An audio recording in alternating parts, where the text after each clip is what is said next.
संसद में बजट सत्र का आज 11वां दिन है और आज भी हंगामे के पूरे आसार जाहिर किए जा रहे हैं। संसद के बजट सत्र का तापमान आज अपने चरम पर होने वाला है। सत्ता पक्ष और विपक्ष के बीच में चल रही तीखी नोकझोंक के बीच में आज का दिन बेहद महत्वपूर्ण माना जा रहा है। एक ओर जहां कांग्रेस नेता राहुल गांधी दोपहर 12 बजे सरकार को घेरने की तैयारी कर रहे हैं, तो वहीं दूसरी ओर वित्त मंत्री निर्मला सीतारमण शाम को लोकसभा में बजट चर्चा का आधिकारिक जवाब देंगी। आपको बता दें, लोकसभा में पिछले कुछ दिनों से विपक्ष के हंगामे के कारण कार्रवाई बाधित रही है। हालांकि मंगलवार को 2 बार अडजर्न होने के बाद दोपहर 2 बजे से कांग्रेस सांसद शशि थरूर ने यूनियन बजट पर बहस की शुरुआत की थी। अब बिजनेस एडवाइजरी कमेटी ने बजट चर्चा के लिए कुल 18 घंटे तय कर दिए हैं और उम्मीद है कि वित्त मंत्री निर्मला सीतारमण आज इस पर जवाब देने वाली हैं। इसी बीच मंगलवार को विपक्ष ने लोकसभा स्पीकर ओम बिरला के खिलाफ में अविश्वास प्रस्ताव का नोटिस भी पेश कर दिया। देखिए, विपक्ष ने मंगलवार को लोकसभा स्पीकर ओम बिरला के खिलाफ में अविश्वास प्रस्ताव का नोटिस पेश कर दिया और इसी के साथ ही यहां पर पूरा मामला ज्यादा पेचीदा इसलिए हो जाता है क्योंकि एक तरफ सत्ता पक्ष है जिनका ये कहना है कि हम तैयार हैं और यहां पर मुंह की खानी पड़ेगी विपक्ष को। विपक्षी दल के करीब 118 सांसदों ने लोकसभा अध्यक्ष ओम बिरला को हटाने का प्रस्ताव दिया था। इस प्रस्ताव में यह कहा गया कि ओम बिरला ने बीजेपी सांसद निशिकांत दुबे के खिलाफ कोई कार्रवाई नहीं की, जबकि उन पर कांग्रेस की महिला सांसदों के बारे में कथित रूप से निराधार टिप्पणी करने के आरोप हैं। इसके अलावा 8 विपक्षी सांसदों के निलंबन का मुद्दा भी इसमें शामिल है। इनमें यह भी आरोप शामिल है कि लोकसभा में विपक्ष के नेता राहुल गांधी को राष्ट्रपति के अभिभाषण पर धन्यवाद प्रस्ताव की चर्चा के दौरान बोलने ही नहीं दिया गया। इस प्रस्ताव पर सदन में सुनवाई होने तक ओम बिरला ने लोकसभा की कार्रवाई की अध्यक्षता न करने का फैसला लिया है। और अब संविधान का अनुच्छेद 96 क्या कहता है जरा समझिए। और अनुच्छेद 94C की पहले बात करते हैं तो लोकसभा के अध्यक्ष या उपाध्यक्ष को हटाने के लिए प्रावधानों से संबंधित है ये 94C। संविधान का जो अनुच्छेद 96 यानी 96 है वो अध्यक्ष को सदन में अपना बचाव करने का मौका देता है। सदन में अध्यक्ष को पद से हटाने के लिए प्रस्ताव पेश किए जाने पर अध्यक्ष जो अपना मत है वो डाल सकते हैं, लेकिन बराबर होने की स्थिति में वो अपना मत नहीं डाल सकते हैं। आपको बता दें कि अविश्वास प्रस्ताव के गिरने के बाद ही ओम बिरला स्पीकर की चेयर संभालेंगे। विपक्ष के अविश्वास प्रस्ताव पर सदन में 9 मार्च को चर्चा हो सकती है संभवतः। 13 फरवरी को बजट सत्र के वर्तमान सेशन का क्योंकि आखिरी दिन है और उसके बाद 8 मार्च से सदन की कार्रवाई फिर से शुरू होगी। तो सूत्रों के मुताबिक जो जानकारी मिल रही है उसमें लोकसभा में नेता प्रतिपक्ष राहुल गांधी दोपहर के 12 बजे सदन को संबोधित करेंगे। उनके भाषण का मुख्य केंद्र सरकार द्वारा हाल ही में ट्रेड डील रहने वाला है, जो हाल ही में ट्रेड डील हुई है।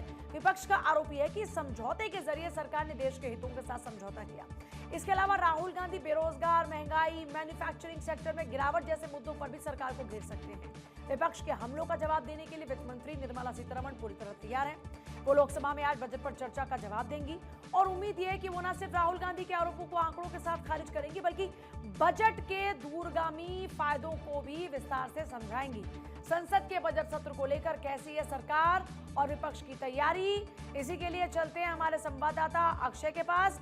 अक्षय, क्या तैयारियां नजर आ रही है? एक तरफ आज राहुल गांधी की ये पूरी कोशिश होगी कि घेरा जाए सत्ता पक्ष को बेरोजगारी के मामले पर, रोजगार के मामले पर, टैरिफ को लेकर, और वहीं सत्ता पक्ष की भी तैयारी है।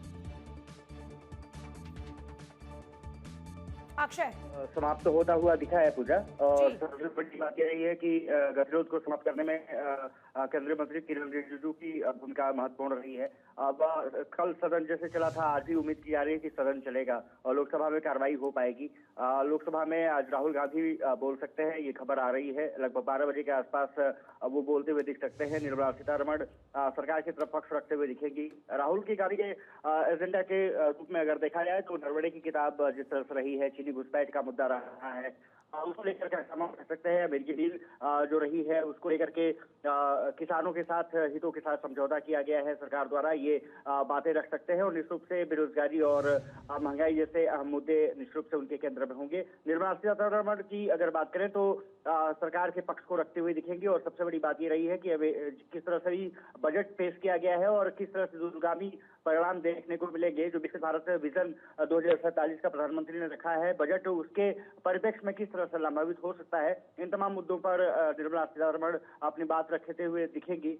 और सबसे बड़ी बात यह है कि जिस तरह से टैरिफ के साथ किसानों के हितों के साथ समझौता करने का आरोप विपक्ष सरकार पर लगा रहा है, उसको भी काउंटर कर सकती है। और बजट में दिए गए प्रावधानों को, जिसमें कि युवाओं को, स्टार्टअप को किस तरह से प्रगति मिल सकती है, किस तरह से रोजगार सृजन हो रहा है, ये तमाम मुद्दों पर निर्मला सीतारमण आक्रामक रूप अख्तियार कर सकती है। सत्ता पक्ष की तरफ से ये माना जा रहा है कि जब राहुल गांधी बोलेंगे तो कुछ हंगामादार स्थिति भी देखने को मिल सकती है, कहासुनी हो सकती है।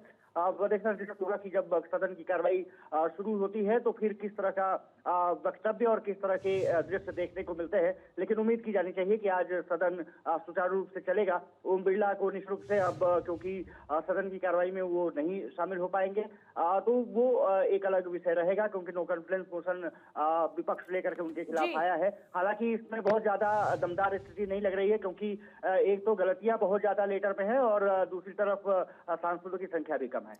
बहुत शुक्रिया आपका फिलहाल पूरी जानकारी के लिए।